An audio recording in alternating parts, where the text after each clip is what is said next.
Hi guys, അസ്സലാമു അലൈക്കും. അപ്പോൾ നമ്മൾ ഉണ്ടാക്കാൻ പോകുന്ന ഗോബി മഞ്ചൂരിയാണ്.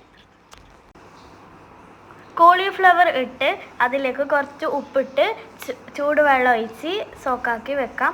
ഇനി നമുക്ക് കോൺഫ്ലവർ, മൈദപ്പൊടി, ഉപ്പ്, കുരുമുളക് പൊടി, ഇഞ്ചി പേസ്റ്റ്, മുളകുപൊടി, ഉപ്പ് എന്നിവ ചേർത്ത് നന്നായി മിക്സ് ചെയ്യാം. എന്നിട്ട് നമുക്കിതൊന്ന് ഫ്രൈ ചെയ്തെടുക്കാം. ഇനി വീണ്ടും ഒരു പാനിലോട്ട് കുറച്ച് ഓയിലും ഗാർലിക്കും ഇടാം. ഇത് ഞാൻ ഇടുന്നുണ്ട്. ഇനി നന്നായി മിക്സ് ചെയ്യാം.